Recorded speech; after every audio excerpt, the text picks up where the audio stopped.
you got a real good chance right now to do it well. So why don't you take that chance? Yeah. If it's a trip to the wholesale, a couple more trips to the van, like, you're right here, you're right now, like this is your chance to do it right. Yeah. So That's he good. passed that on to me, luckily. Hey guys, welcome to Make Trades Great Again podcast. I'm Eric. He's Andy. We have a guest today, Adam Parent from Alberta, Canada, an apprentice. Just kind of answering the call, Andy, when we put it out there just a couple episodes ago to have an apprentice on. I think you invited him on, right? Yeah. I think we got the message on the Spotify text message. So yeah, that was the start of it. Well, some of our best episodes, I guess, and I'll qualify that by saying some of the episodes that have the most amount of downloads are about apprenticeship. And Adam wrote in recently saying, "Hey, I'd love to be on the show. I'm an apprentice, 4th year. I've got a pretty cool work background. We'll get into that. But I want to introduce everybody to Adam. Adam, you've been doing plumbing and heating up in Canada this is your 4th year, right? Yep, just over 4 years. And you're working for you got a pretty cool background on how you got to where you're at. But right now you're working for a pretty cool, like, smaller company where you're working maybe alongside or with the owner. Yeah, not alongside most of the time, but it's a 2-van operation. We don't have a shop. So just the 2 vans, the owner and myself, and a first year that we share.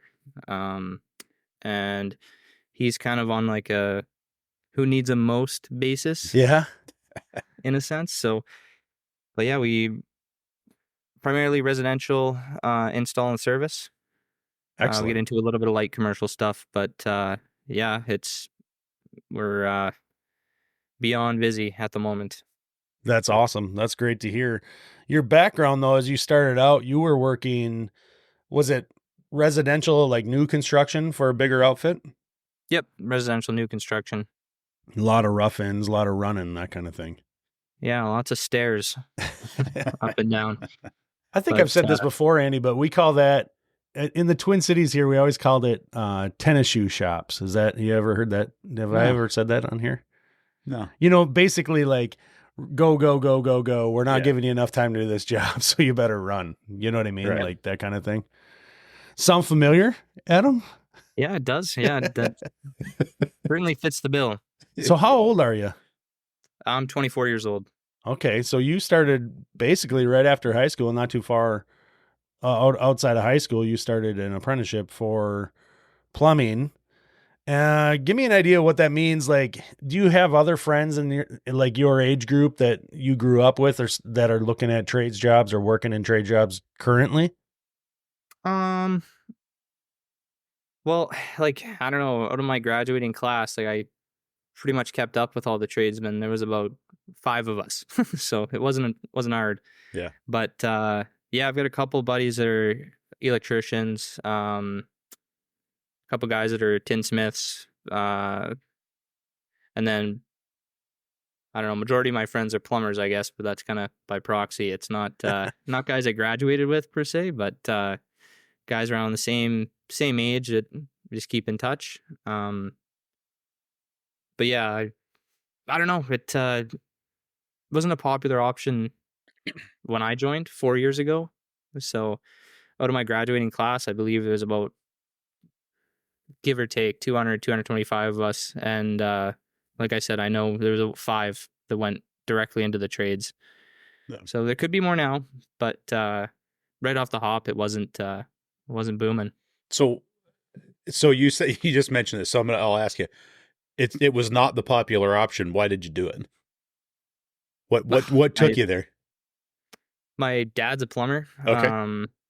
And he's had a variety of cool jobs, worked for some cool outfits, and growing up I was able to see the life he could provide for us under a plumber's wage. And I seen there was days when he came home frustrated and something didn't go his way, but for the most part it was I was thankful that my dad worked so hard, and he didn't complain much about what he did. And that meant a lot to me because I was like, he never pushed to get my brother and I into the trades. He kind of just let us do, whatever we wanted to do. But so right after high school, I'd worked for a restoration company for 2 years. I graduated in 2018. I worked there till 2020. Okay. It was owned by my best friend David's dad, and so doing that too, we were alongside plumbers, electricians a lot of the time. Doing sewer backups or floods, whichever the case may be. And so I got to meet a lot of plumbers that way, and that too. I was just like, I don't know. I had a feeling like I knew it was for me. Yeah. I liked what those guys were about, and seeing their vans, and it. I don't know. It was a very easy choice. That's good. That's cool. That's cool. I think one of the biggest things for me when I started out, and maybe you can relate, Adam, is for the first time I went and did a job. I had little jobs throughout high school, nothing extravagant, nothing major. But first time I went to work as an apprentice, I came home at the end of the day. I was 1,000% exhausted. But at the end of the day, I could see a change from, I was working new construction at the time. I could see such a difference at the end of the day from the beginning when comparing it to the beginning. Like I did this whole like bathroom rough in and got it down into the basement and started digging the groundwork, and like, wow, that's a lot of something. You know what I mean? Like it just felt like that accomplishment of like seeing things done, and it wasn't like, having a job when you're, younger and you're like flipping burgers, or I don't know what, types of high school jobs you might have had, but I'd had a very variation of them. And it was never something where I could step back and go like, I did that until I started my apprenticeship, and there was a lot of satisfaction in that. Yeah, absolutely. And it's, I know exactly like that moment of realization that you're talking about too. Like when you're, you've created something, and then I think what kind of falls behind too sometimes is like as you get like that becomes your normal. You're doing houses all the time. You kind of lose that sense of like, wow, like not that you need a pat on the back every single day, but it's Right. like, man, I got a lot done today, and it looks good. I'm proud of how I've left it. It's something to feel good about. Yeah, absolutely. Absolutely. I still get satisfaction out of that today. I think there's a big mentality shift too when you go from construction. Maybe Andy, I think you've talked about this too, where you go from construction work, like new construction, whether it's residential or commercial, and then you start taking on, usually it's little pieces at a time. Typically it's kind of the progression of things, but you're not usually like thrown into service, but you start taking on little jobs where you're sent out to go. There's a call comes into the company and they say, hey, can you run over and take a look at this? And it's now you're doing that service thing. Maybe it's a house or a building you worked on yourself. Maybe not. But now you've got that base of a little bit of construction work in building behind you to where that really helps on the service side because you understand a lot more things. You kind of know where a pipe might be in the wall or where it should be. And then you kind of get that new appreciation for what you've been doing too. Like it's not a small task to start, to help have a part of building a building. It's just not. I mean, plumbing and heating, electrical, every one of us has a big part in the whole structure, the whole project. But then to go back and kind of fix things is a whole different ballgame. So you're doing a little bit more of that now, right? So you're doing construction, but you're doing more service and repair work these days. Is that correct? Yeah, pretty much strictly service and repair. We get like the deepest we'll go into like a new construction setting would be like a basement development. Yeah. Okay. So primarily residential service. Yeah, what do you think is like, do you guys get into things like full service? Are you doing drain cleaning, things like that too? Yeah, we do a bit of drain cleaning. And with that too, it's understanding, because I know how I would have piped any bathroom group you give me, or whatever the case may be. I know how I would have done it. Yeah. And, the more you do it, the more situations you're thrown into, you get, you can rely on your judgment better. And, even with drain cleaning, it's by far not my favorite thing to be doing. But, Yeah. starting a new construction allowed me to kind of approach it in a more efficient way, I want to say. Because just like you said, there may be a clean out there. There may, you don't know what the last guy did, but if it's code compliant, you should have a pretty good idea. Right. Yeah. It's funny, after you've started doing service, how much you look back and go, do you ever, I guess, let me ask you this. Do you ever look back on a project and go, oh, man, I probably made that's going to suck for somebody someday after you. Yeah. Well, Yeah. I took lots of pictures of, rough-ins I'd be doing, like as a first year, like something, it was like something I did for the first time. Yeah. And I'm looking back, like it's 4 years. It hasn't been extremely long. Right. And I'm looking back and I'm thinking like, oh, Jesus Christ. Oh, God forbid that ever needs to be serviced. I'm right. going to owe that guy a beer. Yeah.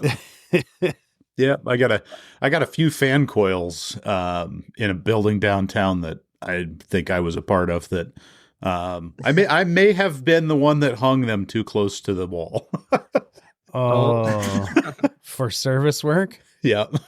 Yeah. So can't clean them, can't cut the pipes off, something like that, or just can't get to them. I had a journeyman at the time that kind of had that mentality. Well, yeah, you can't see it from my house. It's fine. Oh, yeah, taillight warranty. And and looking back, I'm like, oh, that's the worst. Yeah. Well, I don't know. That's one thing I'm thankful for. Like I've only ever had the one journeyman, Rob, and he never took any exceptions. It was always, you got a real good chance right now to do it well. So why don't you take that chance? Yeah. If it's a trip to the wholesale, a couple more trips to the van, like, you're right here, you're right now, like this is your chance to do it right. Yeah. So That's good. Pass that on to me, luckily. I think it's easy to look at everything you do. You've done it so many times now. You've done it 10 times. You've done 100 times. You think it's just like easy and you don't think much of it. Like, oh, I'm just going to, I put my hangers that so far all the time and this is what I use. And we're just going to do it the same as we did the last time. And if you never knew you missed something, that's one thing. Like if you don't know, you don't know. And there could be a lot of reasons why you don't know those details, or you could have made an improvement, or you weren't doing something right. But once you learn, that's what makes a big difference too. So like Rob's advice telling you like, hey, it's your choice right now. You can do a better job, take that risk, take the time. It's going to make a difference. What you do in that moment too makes a big difference, right? So like you make that decision, decide to do a better job because you realize like, oh, I could have did this a little bit better than I've been doing. Certainly. Yeah. That's how we learn, right? Yeah. Yeah. So what's one of your favorite things really like about the job ultimately these days? Like when you're looking forward to the week or you look back on your week, what is one of the things that sticks out the most for you that you think like, yeah, I do like my job, or I wish I could do more of that? I don't know. It's like when you go out to the call and you're second or sometimes third mechanical contractor out there, and there's an issue or a price dispute or whatever the issue is, and you're able to resolve that in a timely manner, in an efficient way, and the customers are really appreciative of that. And I guess that'd be the second thing, is just the customers. Like I've met so many cool people. Our area of service is so small. We have about 75,000 people. Sounds like a lot, but my family's been in this city for the last 50 years, so there's always a connection to be made. Kind of like, it's amazing how many people know my dad or my uncle, or you're able to, so instantly like that. There's that layer of trust there. and I like that, and I think that has helped me quite a bit. Um, yeah, it's just, and the stories you hear, like, there's not many other professions out there that allow you in people's homes to see how people live, Yeah. for good or for bad, Yeah. whichever, Yeah. job by job. But just, and especially like just being a young guy, seeing, how, well, this guy's a doctor, this guy's a fireman, this guy makes model airplanes, whatever the case is. Right. Like, you get to see what pays the bills, how they live, what makes them tick.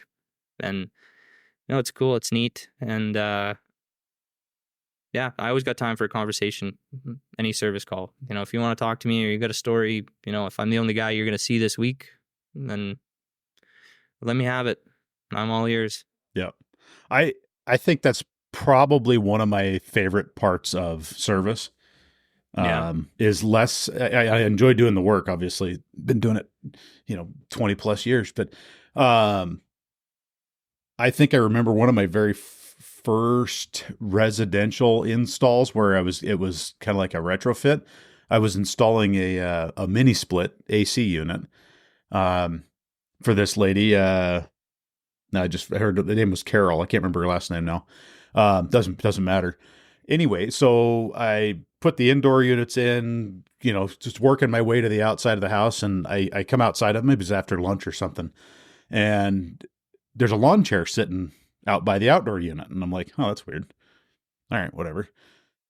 And start gathering my tools, and I come back around the corner of the house, and here's Carol sitting there in the lawn chair, and she's, and I'm like, oh, great, and she at this time she's probably late 70s, early 80s. This is 15 years ago.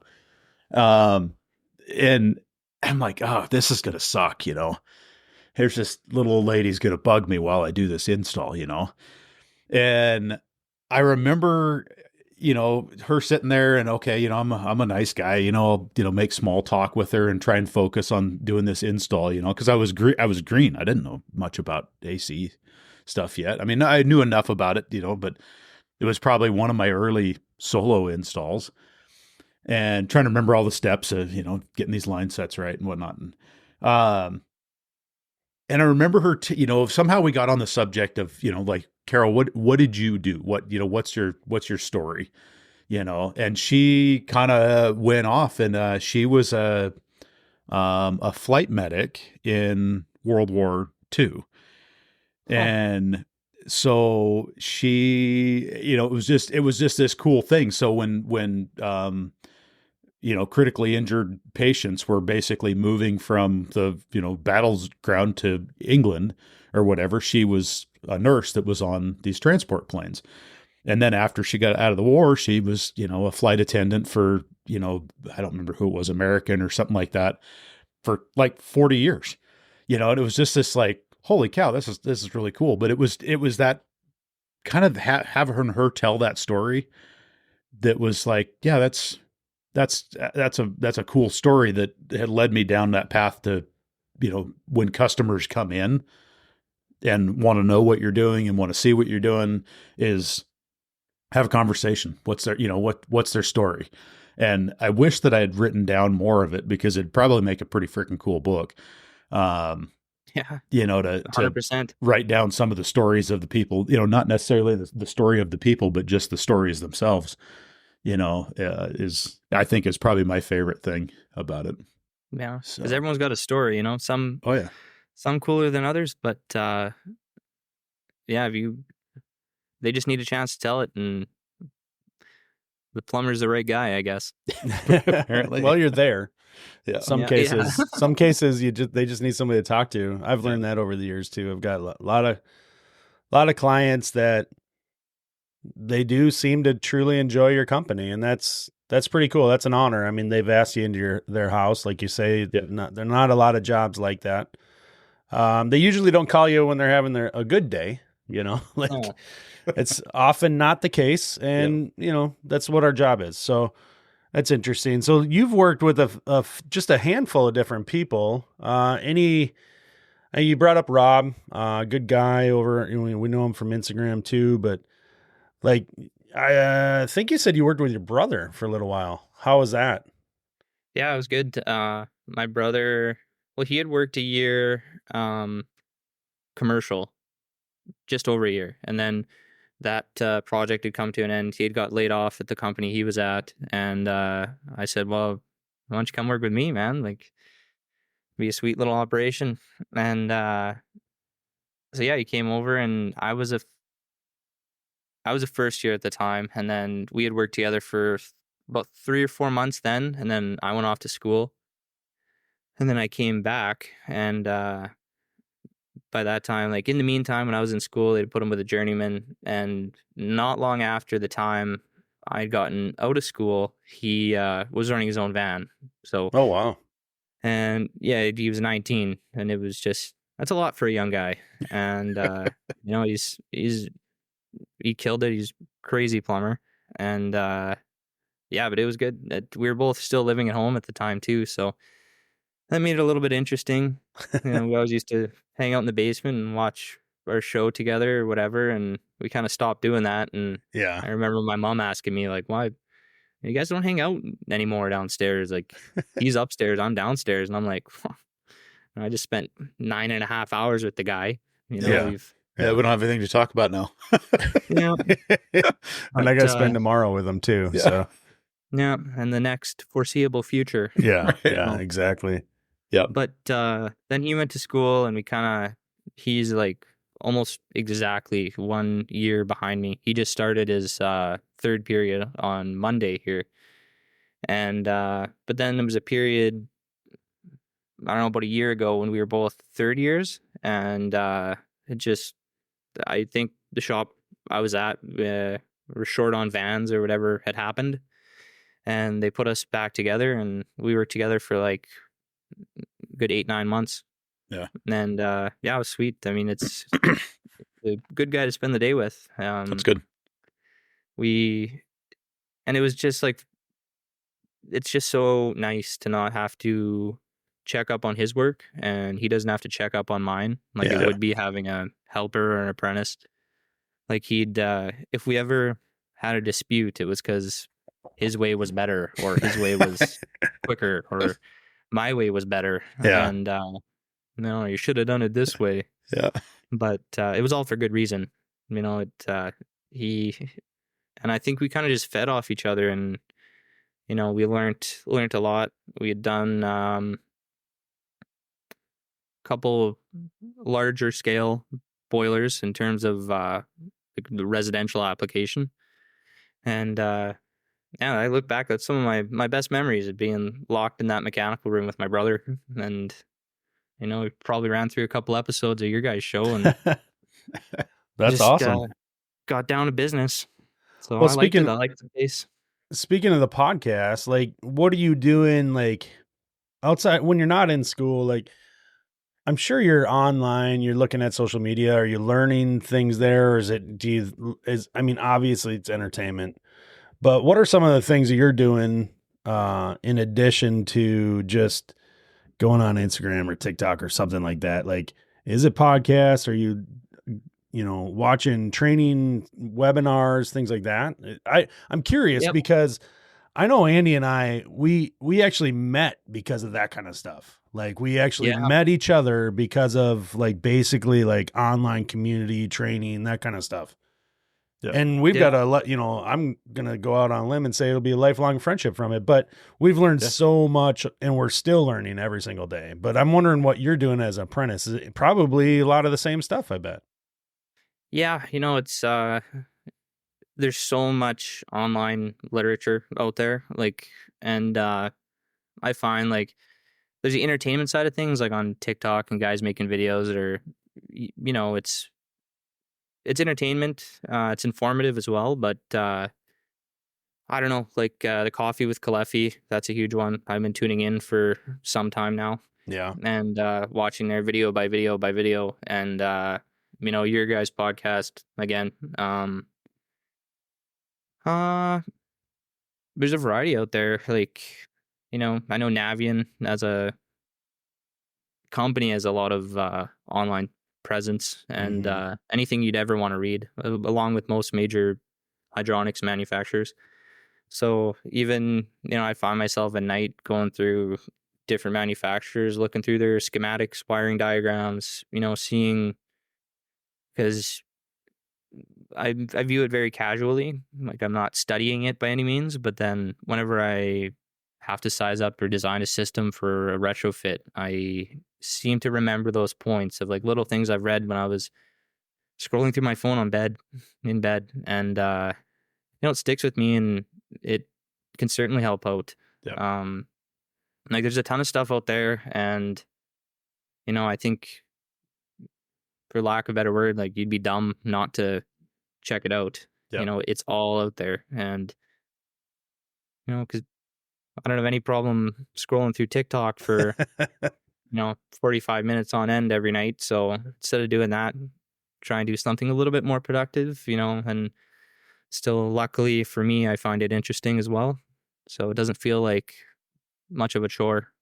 Well, I think that's a good habit to be in, is staying up on manufacturers' websites, having an idea of what new products are out there, and not on the sense that like I got to have the latest and greatest, but as the industry shifts from technology or to newer technology, if you're up to date on it, it's easy.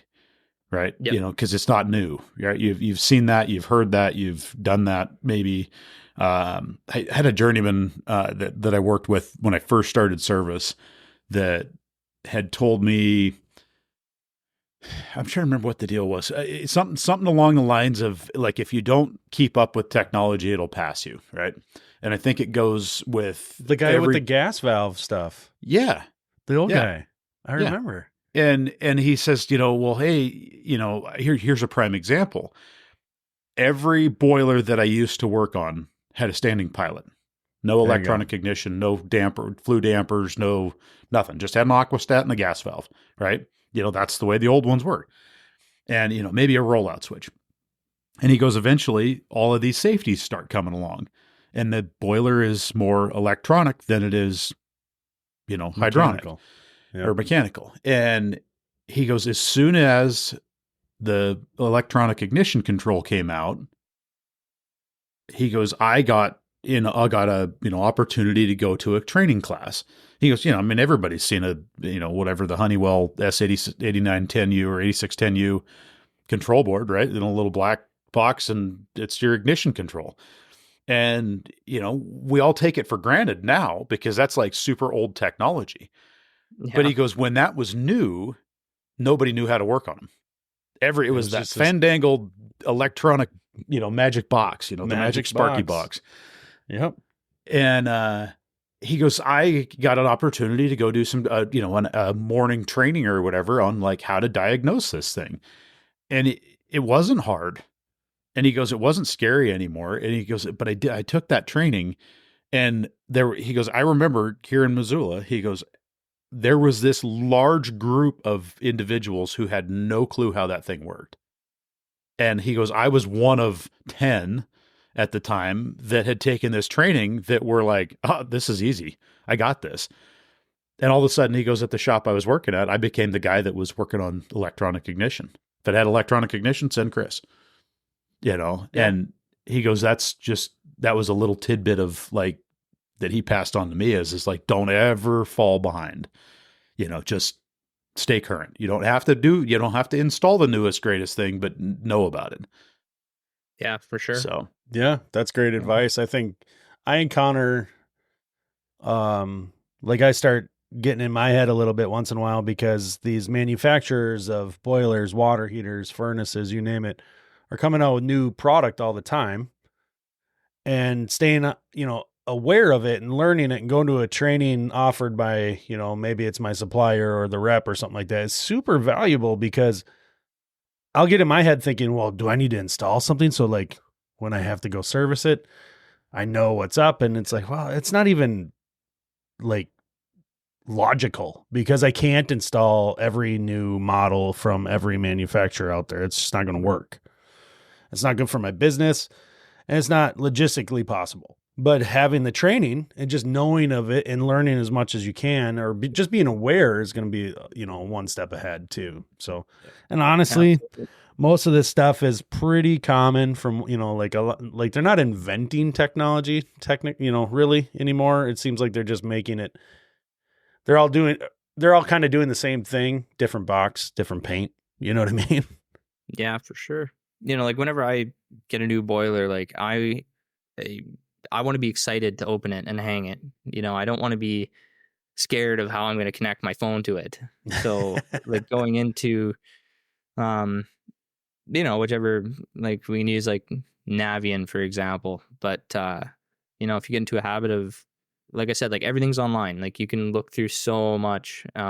So by the time you're installing it, it just falls into place, like, I remember when they talked about this, and, step by step, it's all there.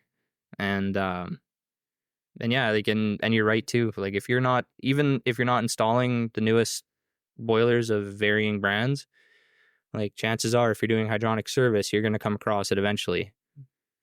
So it's important to know the ins and outs of it, in some way. Yeah, that's awesome. Yeah, I agree. Andy's gonna fly out to Minnesota here pretty soon because we are actually gonna work together to install something that is new. But I commend Andy because he's like, I just want to get my hands on it before, because it's a air to water heat pump system, and it's new to the industry. And there aren't a lot of these out there anyway, not yet. And they're going to become a lot more popular, especially like where Andy's at. Like it's going to be kind of the next boiler that hangs on the wall is going to be this kind of system for people who can afford it.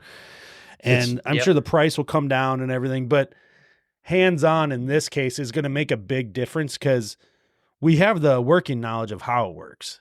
But there is, at some point, you do have to say, okay, I've done it. I got to turn the wrenches on this thing. I got to hang it on the wall. I got to see what it really is in real life. But if you ever get into a situation, Adam, where you think you can make a trip to Minnesota, or I bet you Andy will have you in Missoula, like open invitation, man. We can probably figure it out. I'd love to have the help too, by the way. So I'm really looking forward to Andy coming because I got to hang this stuff on the wall and I got to move this thing. Dude, the thing is stout. I have outdoor the unit is, I just moved it the other day. I had to use my, my stair climber because I put the big pneumatic wheels on it. Like they're huge, and it makes the people watching on YouTube makes the footprint of the 2-wheel dolly, like the wheels on the base, makes it like 3+ feet wide. And it's like the only way I can move this like 400 or 500 pound outdoor unit that's massive in the crate. And I thought, if Andy wasn't coming to help me put this in here, this would be quite the challenge to do without him, so I'm looking forward to that. And we're going to lift it up and put it on an 18-inch riser stand. So, on that subject, we need to find a new stand, by the way. That company is flaking out on me. Yeah. Yeah. Well, that one I found on Amazon. I probably just got to order it. I got mine sitting out in front of the shop. So, well, as we wrap up, Adam, if there's anything else that you want to add to the conversation, I'd love to hear it. But I do want to know from you, like if somebody someone around your age, maybe getting out of high school or something, was thinking about the trades, you have a different perspective on it right now than you will 5 years from now. Yeah. Like, what are just a couple bullet points? What do you think you would, if they asked you, like, what do you like about your job? I know we've talked about that here already, but like, if you were to have this conversation with somebody that was 18, 19 years old, what do you think you would want to tell them? Just, a couple things off the top of your head, bullet points. I think it's just, you'll never know unless you give it a try. You got to give it a try. And the amount of like-minded guys around my age and girls that, I've talked to and that have went to university, to college, to, a different trade. Like, it's just give plumbing a try. Like, it's not, everyone seems to have this idea of what plumbing is. And, not a lot of people imagine, you work on boilers. Like, Yeah. you know, to most people, plumbers are guys fixing a leak under your sink or unclogging your toilet. But that's like less than 10% of my job. It goes so far beyond that. And I guess that'd be my biggest piece of advice is like, just give it a try.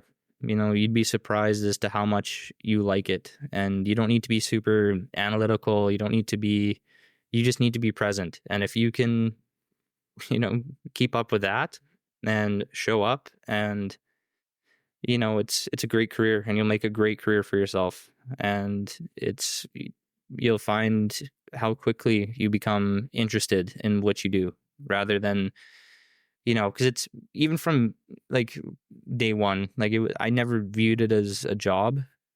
It was always a career.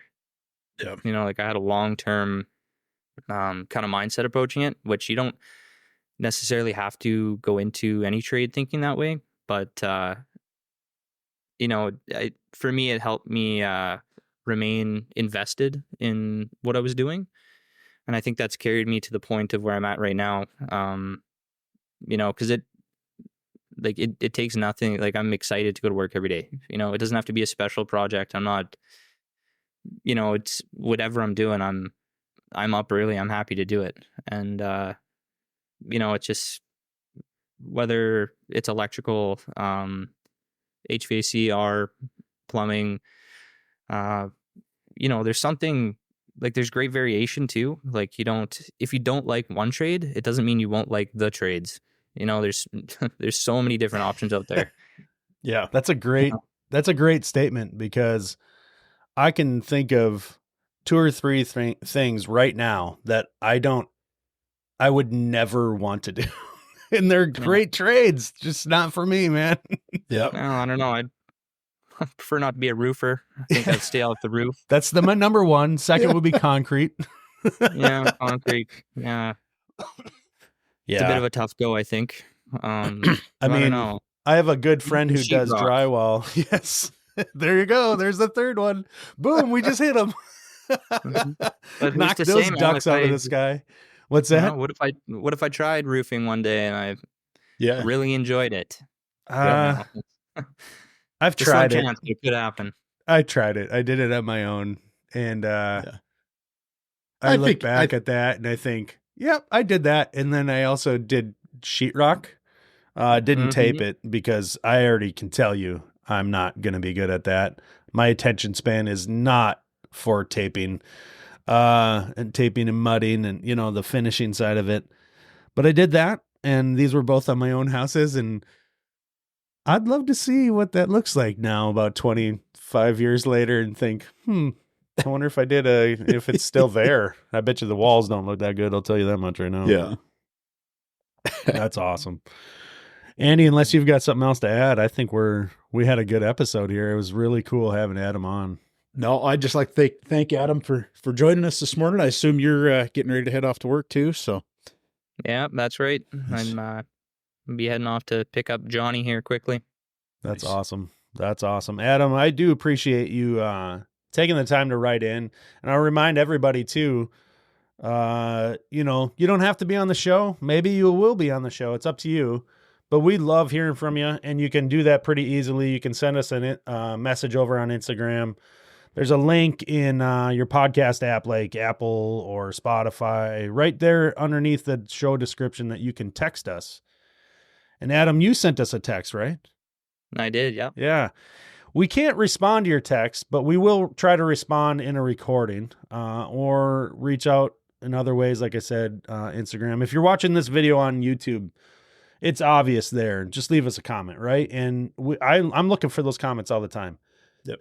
And we do appreciate the feedback, and you're reaching out. It's a gift to us. That's how Andy and I, that's how we approach it, and we take it one step at a time. We want to answer those questions or have you on, whatever you can. So please do what Adam did.